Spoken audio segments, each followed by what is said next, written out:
Afiya was only 23 when she became a bride. The whole town of Bongola talked about how lucky she was.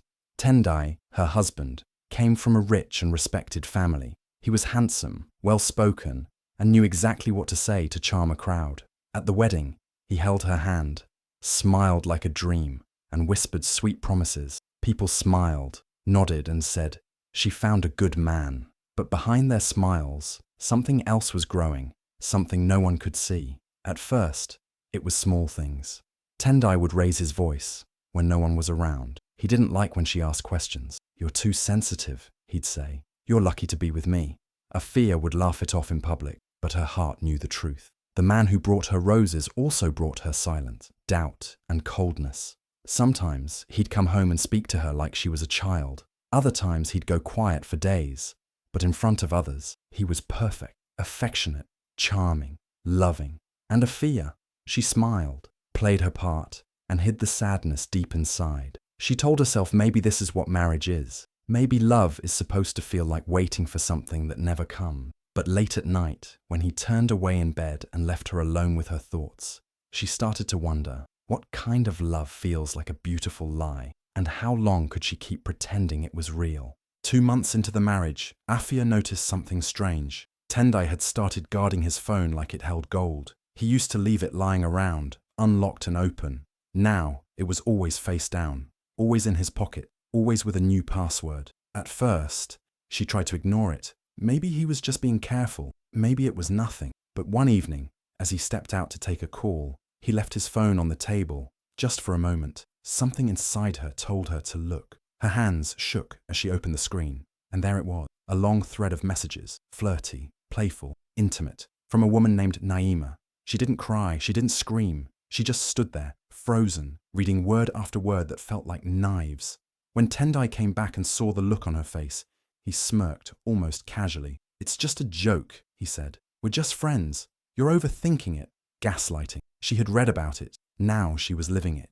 Afiya said nothing. She didn't argue. She didn't ask who Naima was, or why just friends were calling her husband babe and sending heart emojis at midnight. She just nodded and walked away, her heart heavy, but her voice calm. But inside, something changed. A part of her, small but strong, realized this was not love. This was not what she dreamed of. Trust had cracked, and no sweet words could fix it. He had stained something sacred, and once that happens, no apology, no lie, no excuse can make it clean again. She laid beside him that night, silent, staring at the ceiling. Tendai slept like nothing happened, but Afiya, she knew. The marriage wasn't broken yet, but it was no longer whole. It started slowly. One night, Tendai came home late. "Work ran long," he said. The next week, it was a friend's party, then a business trip, then another. Soon, it became normal. Afiya would sit alone at the dinner table, his plate untouched, the food growing cold while the clock ticked past midnight. He would come back hours later, smelling like expensive perfume, with bloodshot eyes and a lazy excuse. "Just tired," he'd mumble.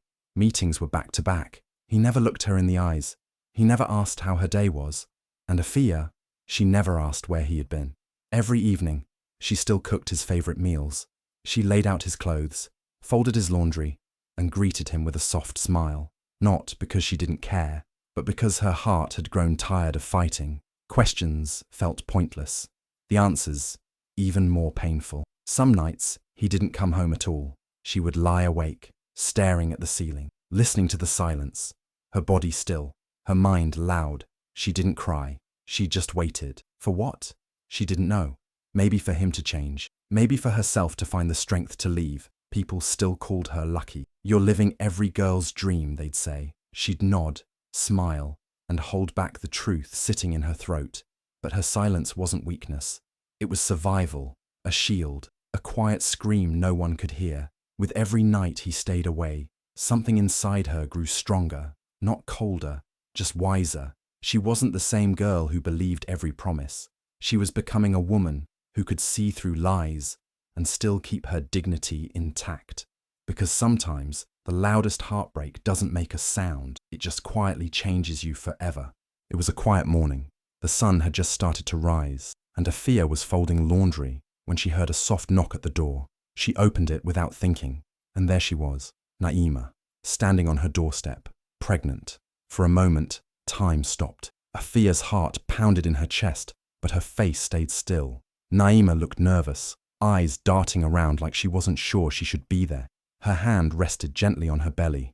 "I'm sorry for coming like this," Naima said, her voice low, "but I thought you should know. I'm pregnant. He promised to leave you. He said he loved me." Afiya didn't speak right away. Her hands, hidden behind the door, began to tremble, but her face, calm, steady, unreadable. She looked at Naima, really looked at her, young, hopeful, caught in the same web of lies. She didn't cry. She didn't shout. She didn't ask questions or demand the truth. She'd already seen it in the way Tendai had changed, in the empty bed, in the perfume that wasn't hers. So she took a breath, and with a voice softer than a whisper said, "May your child have better luck than me." Naima blinked, confused. Maybe she expected a fight, a breakdown, a storm of pain. But Afiya gave her none of that, just grace. Then, without another word, Afiya gently closed the door. She leaned her back against it, eyes closed, heart breaking in silence. A tear slid down her cheek, not for Tendai, not even for the betrayal, but for the girl she used to be, the one who believed love meant loyalty, the one who thought being a good wife would protect her from pain. That girl was gone now, and in her place stood a woman who had just been broken, but not destroyed. The house was quiet, just like her heart. Afiya stood in the bedroom, staring at the life she had built, the wardrobe full of clothes she no longer felt beautiful in, the mirror that had watched her cry in silence, the bed where love had once lived, but now only held lies. She didn't shout. She didn't break anything. She just opened a small suitcase and began to pack. One dress, a few blouses, some money she'd hidden for months just in case. She moved slowly, carefully, like a woman walking through the ashes of something that had already burned down. She took nothing that would remind her of him. Not the photos, not the perfume he once said he liked, just her peace. Before she left, she walked to the bed and placed her wedding ring on the pillow. No note, no message, just silence. Her final goodbye. She stepped outside, the early morning air cool against her skin. The sun was rising, and the world looked new. With every step away from that house, she felt lighter. She didn't look back. There was nothing behind her worth seeing anymore. She caught a bus to Nakuru, a city where no one knew her name, where she could be whoever she wanted to be. She stared out the window the whole ride, not crying, not sleeping, just breathing. She wasn't running. She wasn't hiding. She was choosing herself, quietly, bravely, fully. Some might say she left too softly. No fight, no final words. But Afiya knew the power of silence. It doesn't beg, it doesn't explain. It simply walks away. And in that moment, as the city of Nakuru came into view, she felt it for the first time in a long time. Freedom. Not loud, not wild, just calm. Like the kind of peace that comes after a storm has passed. She didn't know what tomorrow would bring, but today she had left the pain behind, and that was enough. In Nakuru, Afiya started with nothing but a small suitcase and a tired heart. The city was loud, fast, and unfamiliar, but it didn't scare her. If she could survive heartbreak, she could survive anything. She found a tiny room to rent and took a job at a local fabric store. It wasn't fancy, but it was something. She folded cloth, helped customers, and learned everything she could about colours, textures, stitches. Day by day, she grew stronger, quietly, steadily, the kind of strength that doesn't shout, it shows. She saved every coin, skipped luxuries, watched, listened, planned. She didn't waste time thinking about Tendai. Her focus was forward. Her pain had become her power. Within a year, she took a bold step and opened her own little boutique, a corner shop with bright fabrics hanging in the window and her name painted on the door, Afiya Styles. It wasn't big, but it was hers.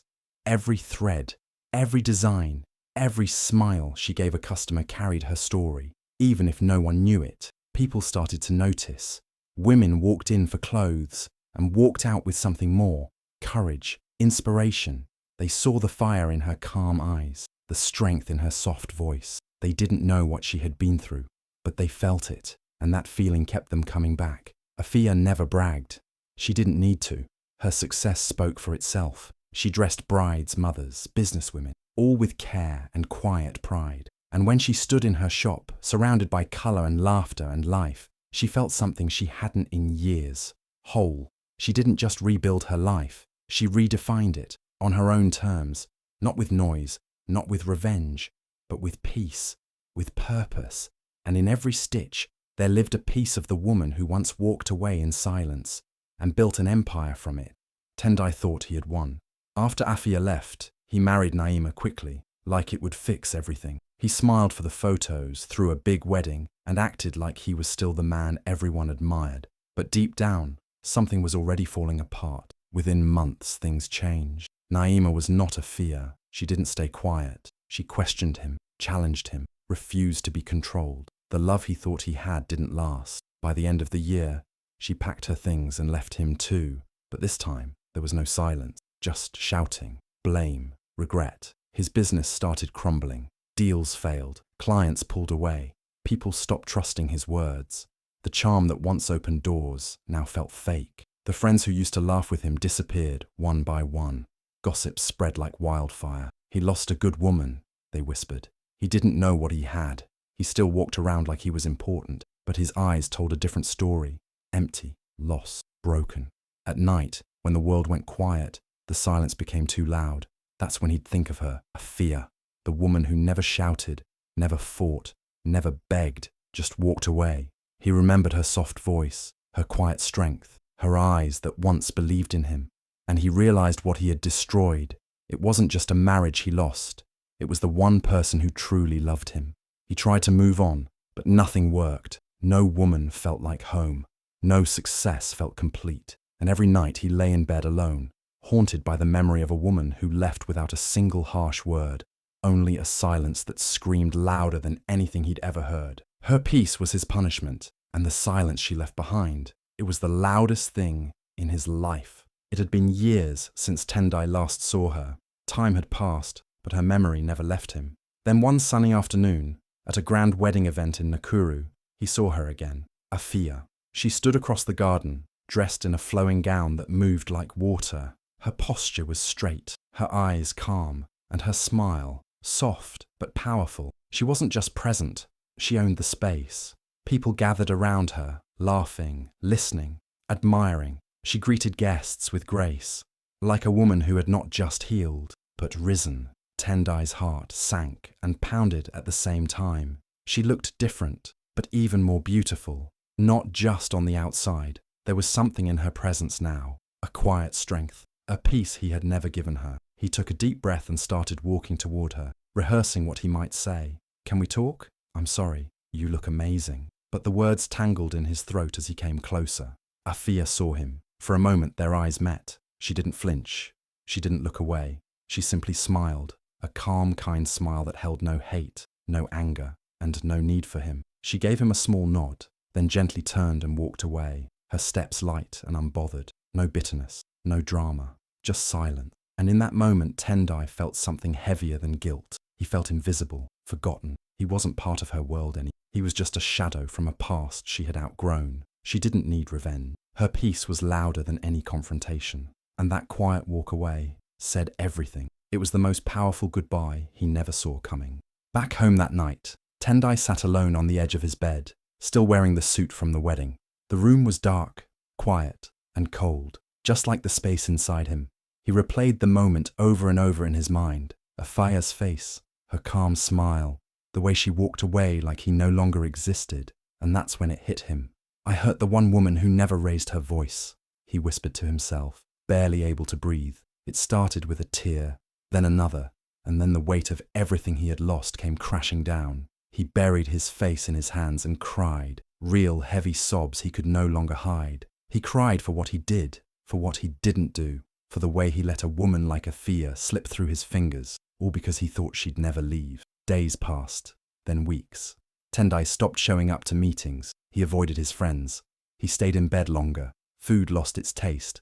Music made him sad. The silence of his apartment started to feel like punishment, the kind he deserved. He began writing letters to her, not to send, just to survive. Page after page of apologies, regrets, memories. Some were angry at himself. Some were gentle. All of them ended the same way. "I'm sorry. I didn't know how to love you right." He kept the letters in a box under his bed. He never mailed them. He knew she didn't need them. She had already healed, already moved on. These letters weren't for her. They were his way of speaking into the silence she left behind. People noticed his change. The once proud, loud, charming Tendai had grown quiet, withdrawn. Some said it was karma. Some pitied him. But no one really knew the storm happening inside him. It wasn't just the loss of a woman. It was the loss of his better self, the version of him she had once believed in. And now, every night, her silence still echoed in his chest, louder than any goodbye. Years had passed. Afiya's name was now known far beyond Nakuru. Her boutique had grown into a brand, and her calm strength had become her signature. So, when she was invited to speak at a women's empowerment summit, she said yes, not for fame, but for the women who needed to hear that survival was possible. She stepped onto the stage in a flowing dress of her own design. The room was full. Women of all ages sat, waiting, listening. Afiya held the mic with steady hands, her voice soft but clear. She told her story, not with bitterness, not with blame. She never said his name. She didn't have to. The pain was there in her words, but so was the power. She spoke of betrayal, of silence, of walking away with nothing and building something beautiful. She spoke of finding herself in the ruins. The room was silent, hanging on her every word. Then she ended with a sentence that felt like thunder wrapped in a whisper. Sometime the loudest revenge is peace. The crowd rose to their feet, clapping, cheering, some even crying. But Afiya just stood there, smiling gently, like a woman who had already won long ago. And in the very back of the room, almost hidden behind the crowd, Tendai stood, older, quieter, no suit, no charm, just a man holding back tears. He clapped too, his eyes wet, his heart heavy. She didn't look at him. She didn't need to. She had said everything, without saying his name, and that was her final wordless victory.